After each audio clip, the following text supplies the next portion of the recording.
Guys, I have received multiple requests for Zack top guitar lessons. We've already done one, but now we're going to do another one today. And I picked this one because of the original chords that's in it. Let's get started. All right, guys, we're going to be completely open. We're not going to have a capo. We are going to need to detune our top string to a D, and we are going to tune it to 4, or you just use your tuner and just detune it down from an E to a D. The chords we're going to need 6 chords. We're going to need a D. We're going to need a G over B. We're going to need what I'm going to call a D7 over C, which is basically just take your C add 9 here, double stop down here at the bottom, move your index finger down here to 2 of 1, and lift up your ring finger. You're going to need an E minor. But because you're detuned, we're going to need to put our ring finger on 2 of 6, our middle finger on 2 of 6, our ring finger on 2 of 5, and our pinky on 2 of 4. And you're going to strum everything. You're going to need an A. And you're going to need a G, which now your G is going from 3, it's going all the way up here to 5. So you're going to put your ring finger down here on 5, and you're going to double stop your index finger down here on the 3rd fret of 1 and 2. Okay guys, let's take a look at the strum pattern. Strum pattern is going to be in 3/4 time. It's going to be like this. 1, 2, 3, 1, 2, 3. Very laid back. Okay guys, for the most part, we can do this song in 2 different patterns. And I'm going to try and make this really, really simple. We're going to call it an ascending pattern and a descending pattern. Let me show you what I mean by the ascending pattern. Ascending pattern is going to be the D to the G over B to the D to the D7 over C.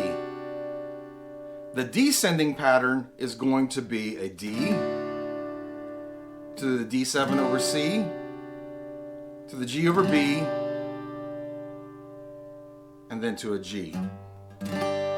Now when he plays this G, a lot of times he likes to slide up.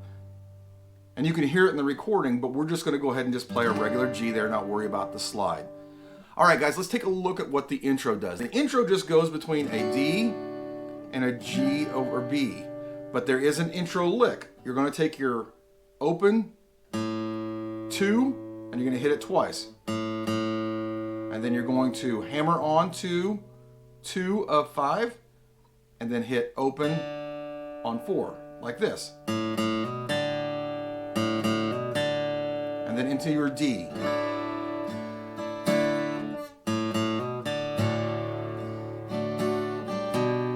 When you go into the first G over B, you're going to want to hammer on your index finger. So let's start that from the very beginning.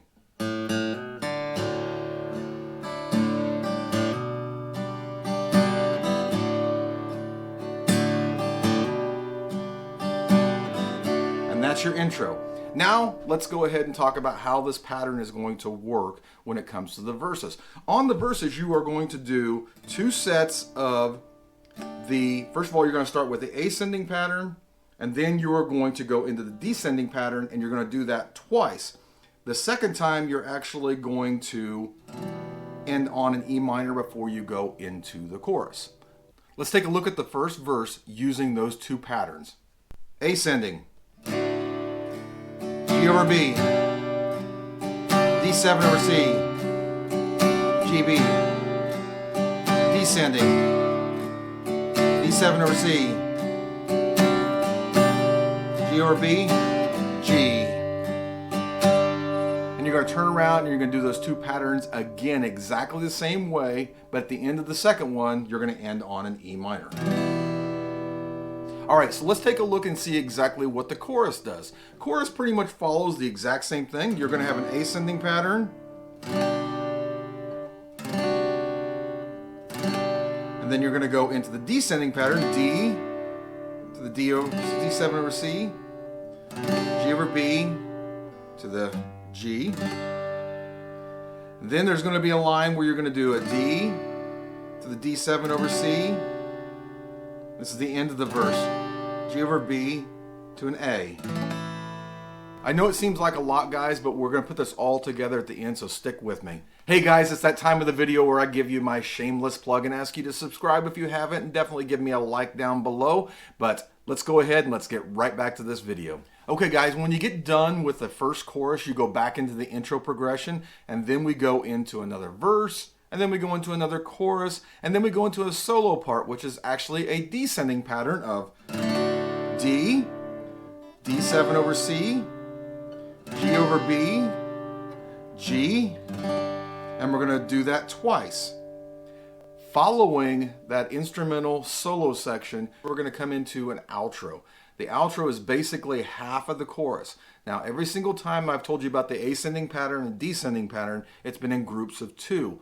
But the difference is on this ending here, you're actually only going to do one ascending pattern, one descending pattern, and then you're going to end the song doing exactly what you did in the intro and then resolving to a D. Okay, so let's put it all together and let's go ahead and play it from the top to the bottom.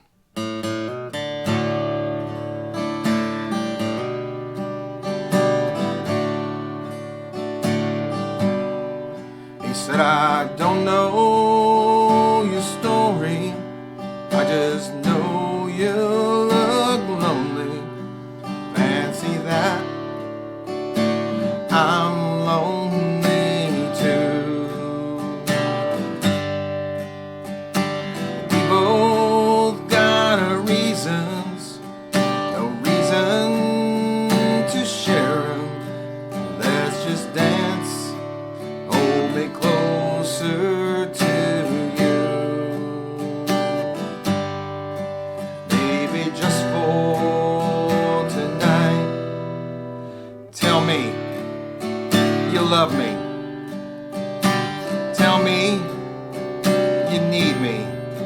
'Cause I know we both know it ain't true. And I'll whisper you're everything I've ever wanted. And I'll pretend if you pretend to. Tell me you love me, use me like I'm using you.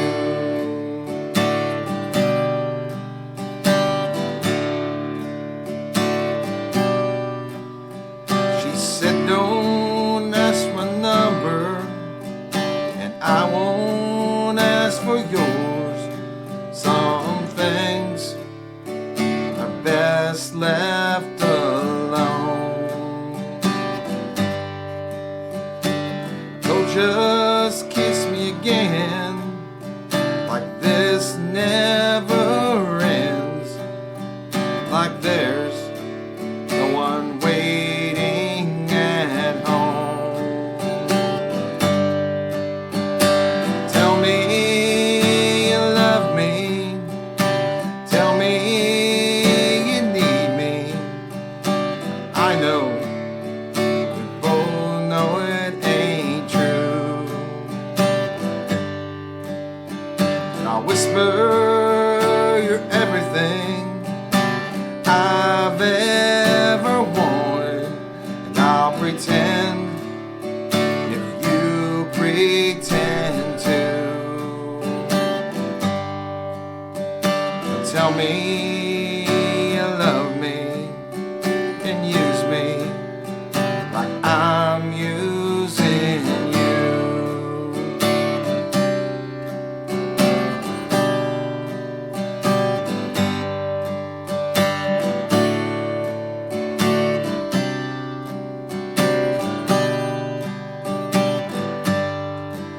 And I'll whisper you're everything I've ever wanted. I'll pretend